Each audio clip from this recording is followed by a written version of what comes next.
Dokumen, Pak. Handphone, agenda. Oh, agenda.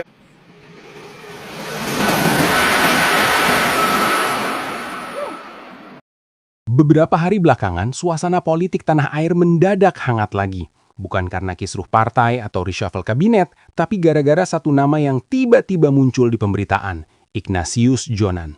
Iya, sosok yang dulu dikenal tegas, belak-belakan, dan gak takut ngomong apa adanya itu, tiba-tiba dipanggil ke istana sama Presiden Prabowo. Seketika publik langsung heboh. Ada apa nih? Kok Jonan dipanggil lagi? Timeline media sosial pun langsung penuh dengan teori dan dugaan. Dari luar kelihatannya sih cuma pertemuan biasa, tapi orang-orang yang peka sama dinamika politik bisa ngerasain, ini bukan sekadar ngopi santai di istana, ada aroma penting yang menyelimuti undangan itu. Bayangin aja, Jonan yang udah lama nggak muncul di kancah politik, tiba-tiba datang pakai jas rapih, masuk istana dengan wajah serius. Wartawan pun langsung ngejar, tapi seperti biasa, beliau cuma senyum tipis dan bilang, nanti aja ya. Dan kalimat sesantai itu malah bikin orang makin penasaran. Yang bikin menarik, Jonan itu bukan orang sembarangan. Dia tipe pemimpin yang logis, disiplin, dan selalu punya argumen kuat buat setiap keputusan. Gak heran kalau pas namanya muncul, banyak yang mikir, wah Prabowo lagi butuh orang cerdas dan jujur nih. Apalagi publik masih ingat gimana dulu Jonan pernah bersuara keras soal proyek kereta cepat Wush yang sempat jadi sorotan karena biayanya gila-gilaan. Jadi begitu dia masuk istana, semua langsung nyambungin ke situ. Di jagat maya, netizen udah mulai bikin teori masing-masing. Ada yang bilang pertemuan itu cuma bahas diplomasi ekonomi. Ada juga yang lebih berani bilang ini soal audit proyek besar. Tapi yang paling viral ya tetap satu, isu tentang markup di proyek Wush. Katanya, pertemuan itu bisa jadi awal kebocoran cerita besar yang selama ini ditutup rapat. Dan di balik senyum kalem Jonan, orang-orang yakin ada sesuatu yang besar yang lagi ia pikirkan. Sementara itu, Prabowo terlihat santai banget menghadapi semua sorotan. Beliau malah sempat bercanda waktu ditanya soal pertemuan itu.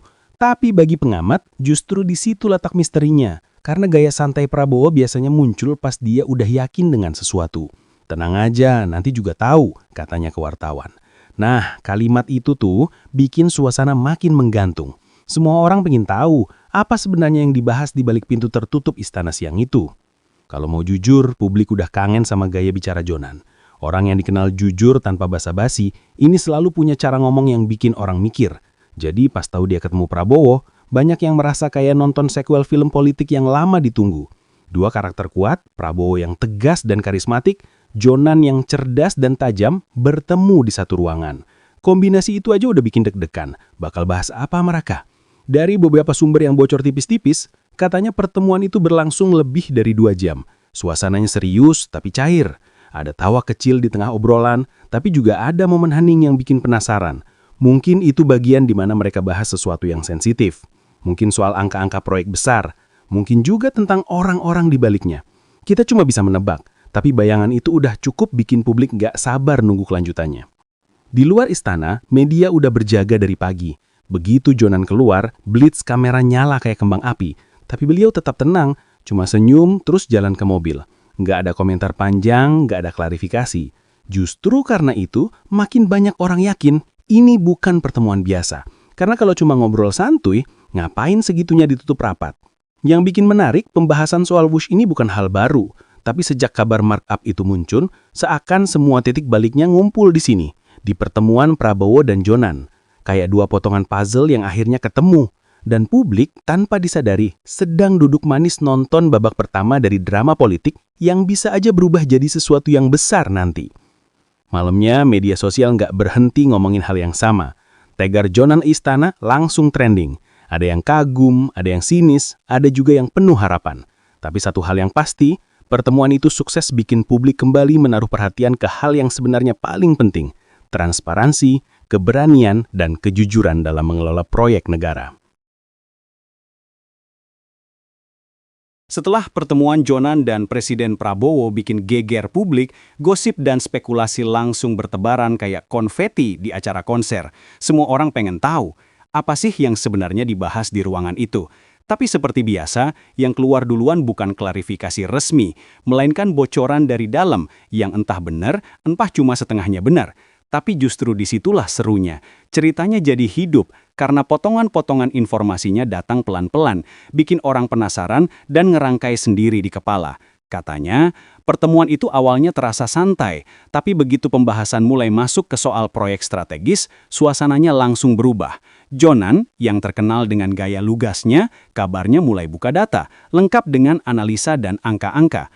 Presiden Prabowo di sisi lain tampak serius mendengarkan, nggak banyak bicara, tapi matanya tajam, memperhatikan setiap detail yang disampaikan. Kita nggak mau salah langkah lagi, katanya pelan. Kalimat itu kabarnya bikin ruangan langsung hening beberapa detik. Nah, disitulah muncul topik yang paling bikin heboh, proyek kereta cepat Hush.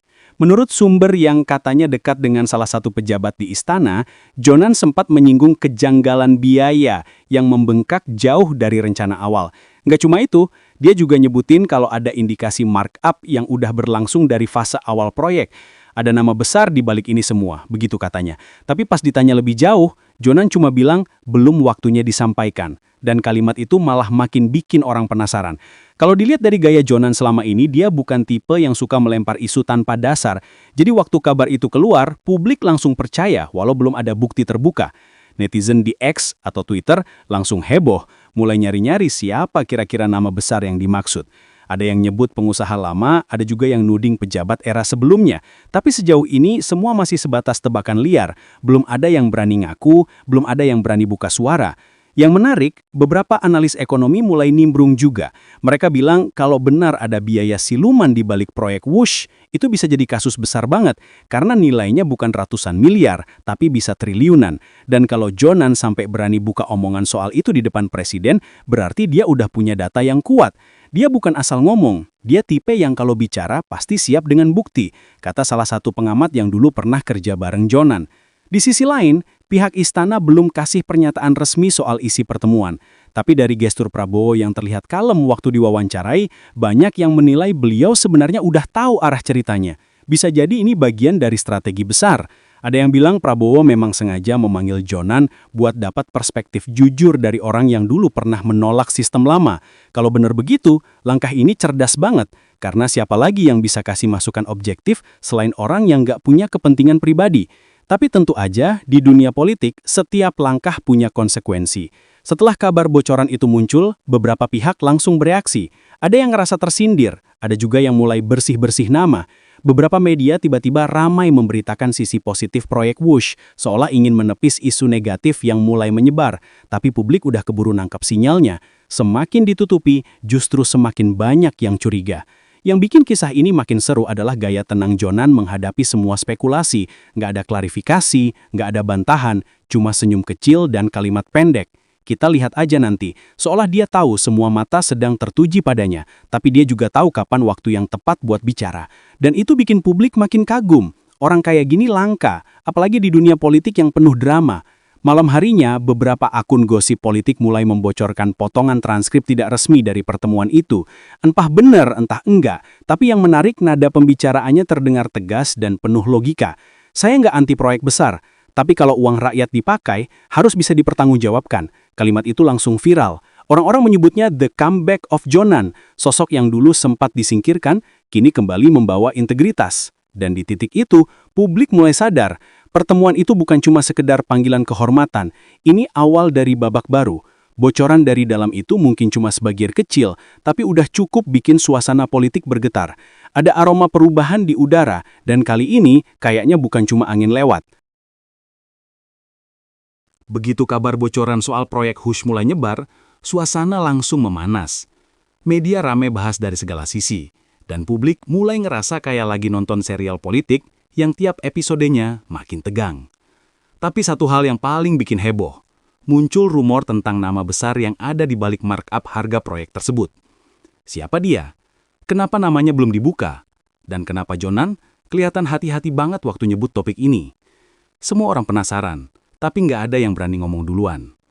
Katanya, Jonan waktu itu nggak mau asal buka identitas, karena datanya belum lengkap buat dibawa ke publik.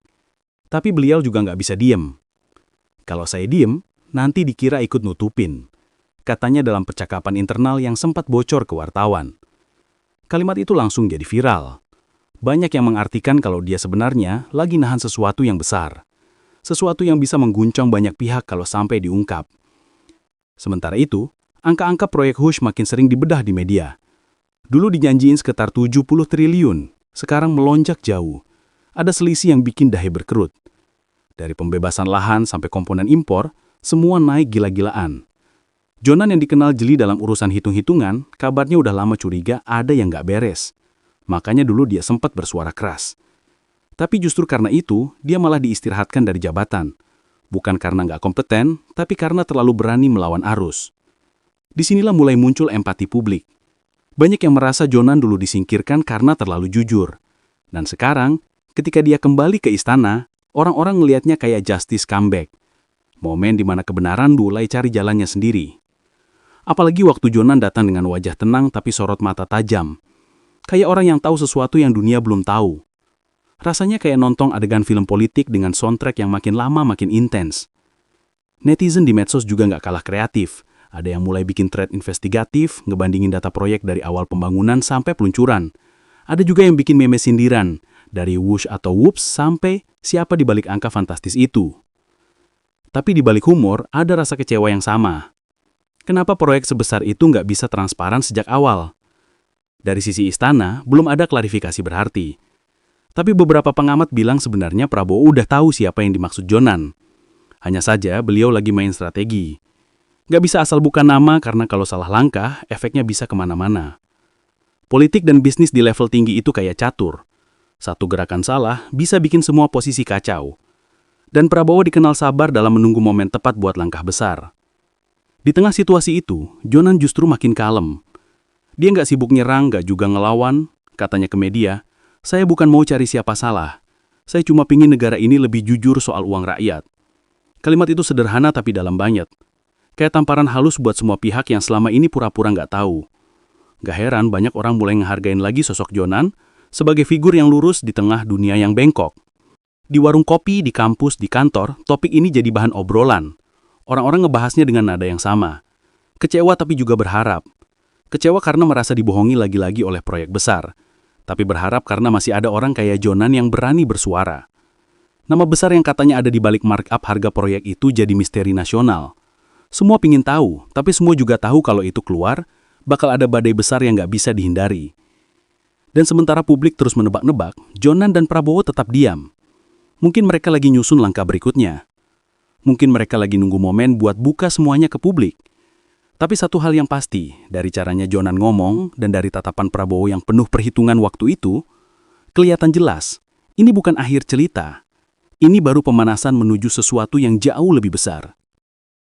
Kalau ngomongin Ignatius Jonan, satu hal yang pasti langsung keinget adalah dia nggak pernah takut ngomong yang benar, meski harus berhadapan sama orang-orang berkuasa.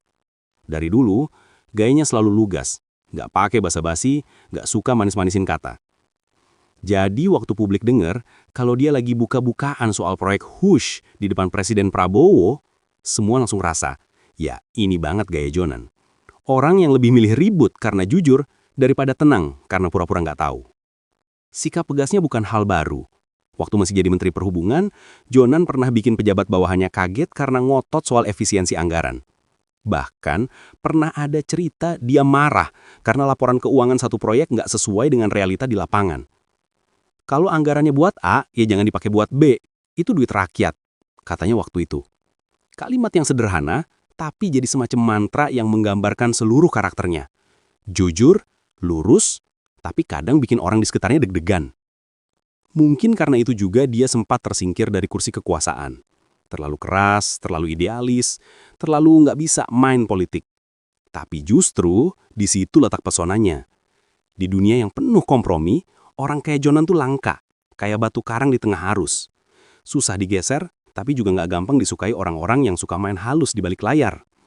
Dan kini, waktu dia kembali ke istana, kesan itu muncul lagi.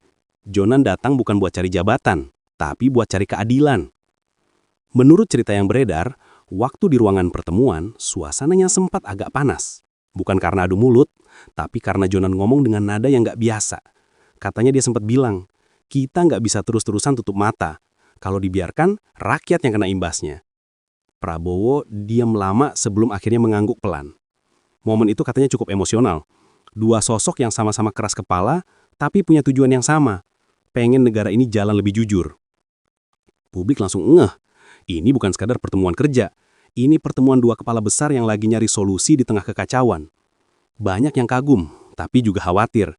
Karena kalau Jonan benar-benar buka semua data yang dia punya, dampaknya bisa kemana-mana. Tapi bagi dia, kejujuran bukan soal strategi, tapi soal tanggung jawab. Saya udah biasa nggak disukai karena ngomong benar, katanya dulu, dalam satu wawancara lama. Dan kalimat itu terasa relevan banget sekarang. Yang bikin banyak orang salut, Jonan nggak berubah meskipun udah keluar dari pemerintahan cukup lama. Dia tetap pakai gaya yang sama, serius tapi manusiawi.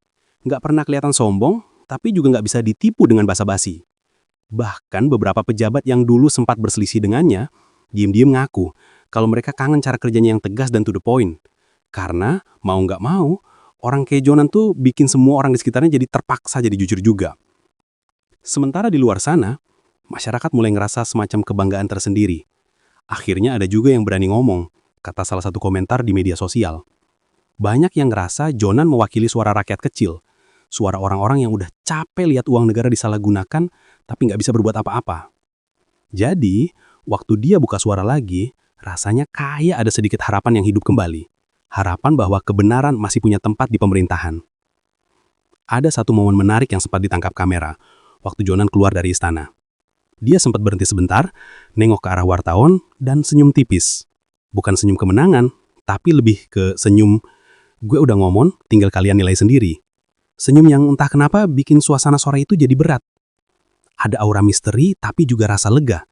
Kayak seseorang yang udah lama nyimpan unek-unek, akhirnya bisa ngomong juga. Kalau dipikir-pikir, sikap tegas Jonan ini bukan cuma soal karakter, tapi juga refleksi dari prinsip hidup. Dia pernah bilang, saya kerja bukan buat nyenengin orang, tapi buat nyelesain masalah.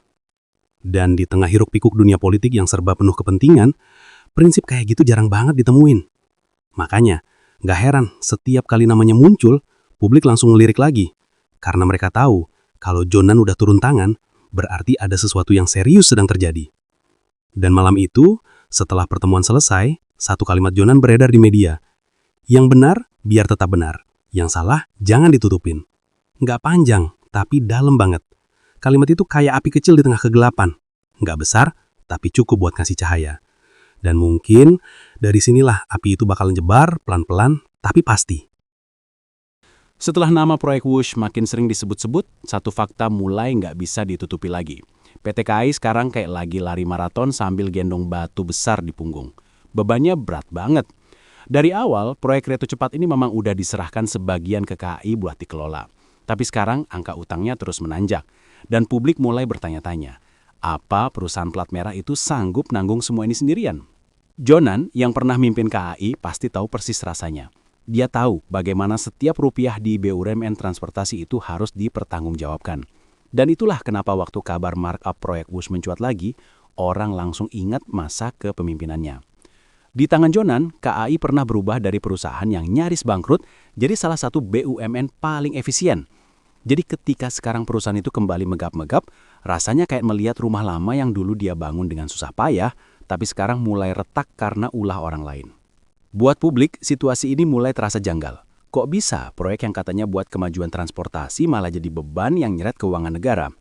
Dari penumpang yang beramai, biaya operasional yang tinggi, sampai bunga pinjaman yang terus jalan. Semuanya kayak domino yang jatuh satu-satu. KAI harus tanggung sebagian besar risikonya. Sementara pihak lain yang dulu paling getol dorong proyek ini, entah kemana.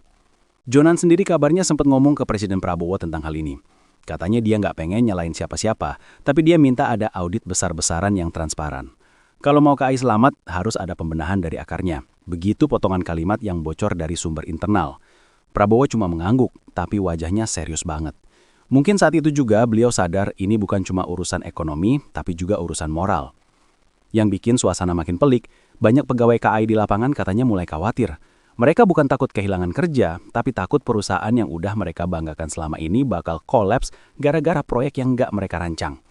Dulu kita bangga banget kerja di sini, sekarang malah was-was, kata salah satu pegawai lewat sebuah wawancara anonim. Dan kalimat itu nyentuh banget, karena di balik angka triliunan sebenarnya ada ribuan keluarga yang hidupnya bergantung pada KAI. Sementara itu, publik mulai ngerasa ada yang aneh. Dulu proyek ini digembar-gemburin bakal jadi simbol kemajuan, sekarang malah jadi beban yang nyeret keuangan negara. Dari penumpang yang belum ramai, biaya operasional yang tinggi, sampai bunga pinjaman yang terus jalan, semuanya kayak domino yang jatuh satu-satu. KAI harus tanggung sebagian besar resikonya. Sementara pihak lain yang dulu paling getol dorong proyek ini, entah kemana. Jonan sendiri kabarnya sempat ngomong ke Presiden Prabowo tentang hal ini. Katanya dia nggak pengen nyalahin siapa-siapa, tapi dia minta ada audit besar-besaran yang transparan. Kalau mau KAI selamat, harus ada pembenahan dari akarnya. Begitu potongan kalimat yang bocor dari sumber internal. Prabowo cuma mengangguk, tapi wajahnya serius banget. Mungkin saat itu juga, beliau sadar ini bukan cuma urusan ekonomi, tapi juga urusan moral. Yang bikin suasana makin pelik, banyak pegawai KAI di lapangan katanya mulai khawatir. Mereka bukan takut kehilangan kerja, tapi takut perusahaan yang udah mereka banggakan selama ini bakal kolaps gara-gara proyek yang nggak mereka rancang. Dulu kita bangga banget kerja di sini, sekarang malah was-was, kata salah satu pegawai lewat sebuah wawancara anonim. Dan kalimat itu nyentuh banget, karena di balik angka triliunan, sebenarnya ada ribuan keluarga yang hidupnya bergantung pada KAI. Sementara itu publik mulai ngerasa ada yang aneh. Dulu proyek ini digembar-gemburin bakal jadi simbol kemajuan, sekarang malah jadi beban. Ada yang bilang proyek WUS itu seperti anak emas yang ternyata bikin orang tua tekor. Dan di tengah semua kekacauan itu, nama Jonan kembali muncul sebagai sosok yang seakan tahu apa yang sebenarnya terjadi sejak awal. Dia bukan datang buat nyalain, tapi buat ngingetin, kita nggak bisa terus hidup dari utang. Yang menarik, beberapa analis keuangan bilang kalau situasi ini bisa jadi momentum buat Prabowo menunjukkan gaya kepemimpinannya. Kalau dia berani buka data dan bersih-bersih, kepercayaan publik bisa melonjak dan Jonan mungkin jadi salah satu kunci buat itu. Prabowo dikenal punya gaya kepemimpinan yang berani dan Jonan punya pengalaman yang realistis. Kombinasi itu, kalau beneran jalan, bisa jadi penyelamat buat KAI yang sekarang lagi ngos-ngosan. Tapi tentu aja, langkah itu nggak bakal mudah. Karena di balik setiap proyek besar, selalu ada tangan-tangan yang nggak pengen status quo terganggu. Ada kepentingan yang mau dipertahankan, ada keuntungan yang nggak mau hilang, dan mungkin itu juga alasan kenapa Jonan kelihatan hati-hati banget belakangan ini. Dia tahu betul siapa aja yang main di belakang layar, tapi dia juga tahu kalau semua dibuka sembarangan, dampaknya bisa kacau. Namun buat sebagian orang, Jonan adalah satu-satunya harapan. Sosok yang ngerti detail proyek, ngerti keuangan KAI, tapi juga masih punya moral yang kuat buat ngolak main kotor. Dan sekarang, di pundak KAI yang mulai terhuyung, banyak yang berharap dia bisa bantu ngebenerin arah. Gak harus langsung jadi penyelamat, cukup jadi kompas yang ngarahin jalan keluar dari kebingungan. Dan malam itu, di tengah kabar yang makin riuh, Jonan sempat bilang singkat di depan wartawan. KAI bukan cuma perusahaan, tapi bagian dari wajah bangsa ini. Kalau dia jatuh, yang malu kita semua. Kalimat itu sederhana, tapi dalam banget. Karena memang benar, kereta cepat WUS bukan sekedar proyek, tapi cermin bagaimana negara ini mengelola impiannya. Dan kalau cerminnya mulai retak, siapa lagi yang mau berani lihat bayangannya? Setelah pertemuan panjang di istana dan segala isu soal proyek WUS yang masih panas di luar sana, muncul kabar baru yang gak kalah bikin heboh. Katanya, Ignatius Jonan ditawani jabatan strategis oleh Presiden Prabowo. Gak ada yang tahu persis posisinya di mana, tapi desas-desusnya udah nyebar kemana-mana. Ada yang bilang dia bakal balik ke dunia transportasi, ada juga yang nebak dia bakal dikasih peran lebih besar, mungkin di BUMN, mungkin juga di bidang energi. Intinya satu, Prabowo lagi butuh orang kayak Jonan buat bersihin dan ngebenerin sistem. Publik langsung rame. Ada yang bilang, wah cocok banget. Ada juga yang skeptis, takut Jonan malah dimanfaatkan buat nutupin masalah lama. Tapi yang menarik, Jonan sendiri nggak buru-buru kasih jawaban. Waktu wartawan nanya soal tawaran itu, dia cuma senyum dan bilang, masih rahasia. Kalimat pendek tapi ngandung sejuta tafsir. Dan seperti biasa, netizen langsung bereaksi. Ada yang bikin spekulasi panjang, ada yang cuma bilang, Jonan emang jago bikin penasaran. Buat orang yang ngikutin karirnya, tawaran ini sebenarnya masuk akal banget. Jonan punya track record yang kuat dan dikenal nggak bisa ditipu pakai laporan palsu. Kalau dia dikasih posisi strategis, apalagi di sektor yang lagi berantakan, itu bisa jadi langkah berani buat Prabowo nunjukin kalau era asal-asalan udah selesai. Tapi di sisi lain, publik juga tahu, jadi orang jujur di sistem yang masih keruh bukan hal gampang, dan itu mungkin kenapa Jonan nggak langsung jawab iya atau tidak. Menurut beberapa sumber, Prabowo punya kesan mendalam waktu diskusi bareng Jonan di istana. Katanya, beliau melihat sosok yang nggak cuma pinter ngomong, tapi juga punya visi yang realistis. Negara ini butuh orang yang nggak cuma ngerti teori, tapi ngerti lapangan. Begitu kata Prabowo ke timnya setelah pertemuan itu. Dan kalau memang benar begitu, berarti Jonan bukan sekedar kandidat jabatan, dia lagi disiapin buat misi besar. Di sisi lain, beberapa pejabat mulai was-was. Mereka yang dulu nyaman dengan sistem lama mulai merasa terganggu. Karena kalau Jonan beneran balik, artinya nggak ada lagi tempat buat main-main. Orang kayak dia nggak bisa ditakut-takutin, nggak bisa dibungkam dengan jabatan. Justru dia yang bisa bikin banyak kursi di pemerintahan tiba-tiba panas. Dan kabarnya, hal itulah yang bikin beberapa pihak mulai berusaha mengatur narasi di media, biar kehadirannya nggak kelihatan terlalu besar. Tapi Jonan bukan orang yang gampang diatur. Dari dulu dia punya prinsip kalau kerja ya kerja bener, bukan buat cari aman, tapi buat nyelesain masalah. Bahkan waktu ditawarin jabatan dulu, dia pernah bilang, saya nggak butuh posisi tinggi buat kerja jujur. Nah sekarang ketika jabatan strategis datang lagi ke pangkuannya, publik nunggu, apakah dia bakal ambil kesempatan itu, atau justru menolaknya demi idealismenya sendiri. Yang bikin cerita ini makin seru adalah gaya komunikasi Prabowo yang belakangan ini terlihat makin tenang. Biasanya beliau ekspresif, tapi sejak pertemuan dengan Jonan, nada bicaranya lebih tertata, kayak orang lagi nyusun strategi jangka panjang. Banyak pengamat bilang, Prabowo pengen bikin reformasi besar di sektor-sektor penting, dan butuh figur yang bisa dipercaya penuh.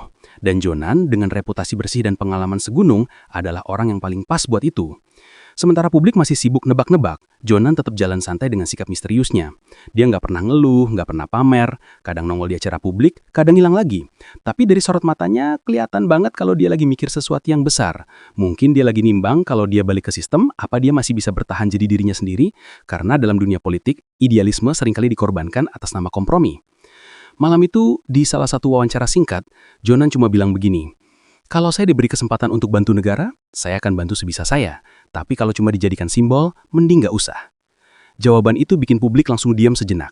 Karena kalimat sesederhana itu justru ngasih tahu banyak hal. Bahwa dia bukan lagi ngejar jabatan, tapi tanggung jawab. Dan di era di mana banyak orang mau jabatan, tapi lupa fungsinya, kata-kata itu terdengar kayak tamparan halus. Dan mungkin disitulah letak kekuatan cerita ini. Tawaran jabatan strategis bukan cuma soal posisi atau kekuasaan, tapi soal harapan. Harapan bahwa masih ada pemimpin yang berani nolak kenyamanan demi kebenaran. Harapan bahwa sistem yang keruh bisa dibersihkan, pelan-pelan tapi pasti. Dan kalau Jonan akhirnya menerima tawaran itu, publik tahu, dia nggak akan datang sebagai pejabat baru, tapi sebagai pengingat bahwa integritas masih punya tempat di negeri ini. Hari mulai sore waktu Jonan keluar dari salah satu gedung kementerian. Wartawan langsung ngerubung, mikrofon nyodor ke depan, kamera nyala, dan semua nanya hal yang sama. Pak, benar Bapak ditawari jabatan strategis? Gimana soal proyek WUS? Tapi Jonan cuma senyum tipis, tanpa banyak kata. Ekspresinya tenang banget, kayak orang yang tahu sesuatu yang belum saatnya diomongin. Senyumnya itu, kalem tapi dalam, bikin publik makin penasaran. Ada apa sebenarnya di balik wajah datar itu? Yang jelas, Jonan bukan orang yang suka main drama. Kalau dia diem, berarti dia lagi ngumpulin data, lagi mikir langkah. Dia nggak kayak pejabat lain yang buru-buru kasih pernyataan buat dapet perhatian. Justru dia lebih milih hening. Karena dari diemnya, banyak hal yang bisa disusun dengan lebih mateng. Dan dari gaya dia akhir-akhir ini, orang bisa ngerasain ada sesuatu yang besar yang lagi dia siapin. Sesuatu yang bisa ngubah arah banyak hal. Netizen seperti biasa, langsung heboh. Timeline penuh tebak-tebakan. Ada yang bilang Jonan udah sepakat gabung kabinet. Ada yang bilang dia lagi nyiapin laporan soal proyek WUS buat diserahkan langsung ke presiden. Tapi di tengah hiruk-pikuk itu, Jonan tetap nggak bereaksi. Dia nggak perlu klarifikasi, karena dia tahu waktu akan ngomong sendiri. Sikapnya itu bikin banyak orang kagum. Di tengah dunia politik yang penuh gimmick, diamnya Jonan justru terasa lantang. Di satu sisi, publik mulai sadar bahwa senyum Jonan bukan cuma basa-basi. Itu kayak kode. Kode bahwa dia tahu lebih banyak daripada yang bisa dia ucapin sekarang. Dan mungkin juga, senyum itu adalah bentuk sabarnya menghadapi tekanan dari banyak arah. Dari mereka yang pengen dia buka rahasia, dan dari mereka yang justru takut dia buka suara. Karena kebenaran yang disimpan terlalu lama, kadang bisa jadi bahan ledakan yang besar banget. Di lingkungan pemberitaan sendiri, desas-desus makin kencang. Ada yang bilang, Jonan udah dikasih tugas rahasia buat ngecek ulang seluruh pembiayaan proyek-proyek strategis, bukan cuma WUS. Katanya Prabowo pengen mulai bersih-bersih dengan cara yang tenang tapi efektif. Dan siapa yang paling pas buat itu, kalau bukan Jonan? Orang yang punya reputasi bersih, tapi juga berani ngelawan arus. Namun di balik itu semua, ada sisi manusiawi yang jarang kelihatan. Jonan bukan robot, dia juga capek. Juga ngerasa berat waktu harus ngelihat institusi yang dulu dia bangun dengan keringat, sekarang hampir kehabisan napas. Tapi mungkin itu juga yang bikin dia bertahan. Karena dia tahu, kalau bukan dia yang bicara, siapa lagi yang mau? Dunia ini udah terlalu penuh sama orang pinter yang diam, padahal yang dibutuhin sekarang adalah orang jujur yang berani ngomong. Sementara itu, di luar gedung-gedung megah itu, masyarakat kecil masih berusaha ngerti apa arti semua ini buat mereka. Yang penting keretanya jangan mahal-mahal, Bang, kata seorang penumpang di stasiun. Kalimat sederhana, tapi nyentuh. Karena pada akhirnya, semua perdebatan tentang proyek triliunan, jabatan strategis, dan politik tingkat tinggi, ujung-ujungnya balik ke sana. Ke rakyat yang cuma pengen hidupnya nggak makin susah. Dan Jonan tahu itu, makanya dia nggak pernah kehilangan arah. Buat dia, semua angka di laporan keuangan, semua rapat penting di istana, semua tawaran jabatan tinggi, itu cuma alat. Tujuan utamanya tetap satu, bikin sistem ini kerja buat rakyat, bukan buat segelintir orang yang haus kekuasaan. Dan mungkin itu alasan kenapa senyumnya tetap ada. Bukan karena dia puas, tapi karena dia percaya masih ada harapan di balik semua kekacauan itu. Beberapa hari kemudian, muncul kabar baru. Katanya Jonan akan diumumkan dalam susunan kabinet berikutnya. Tapi seperti biasa, dia cuma menjawab dengan kalimat pendek, tunggu waktunya. Lagi-lagi jawaban yang bikin semua orang gigit jari. Tapi kali ini, publik udah mulai paham. Kalau Jonan bilang, tunggu waktunya, berarti sesuatu memang sedang disiapkan. Dan kalau dia yang turun tangan, hasilnya nggak bakal setengah-setengah. Dan di penghujung cerita ini, satu hal yang jelas, Jonan bukan cuma tokoh dalam isu politik. Dia simbol dari harapan yang belum mati, dari integritas yang masih bertahan di tengah gelombang kompromi. Senyumnya yang tenang itu bukan tanda menyerah, tapi isyarat badai boleh datang, tapi dia siap berdiri di tengahnya. Dan mungkin dari balik senyum itu, ada satu pesan yang dia sampaikan, tanpa perlu bicara. Tenang aja, semua akan dibuka pada waktunya.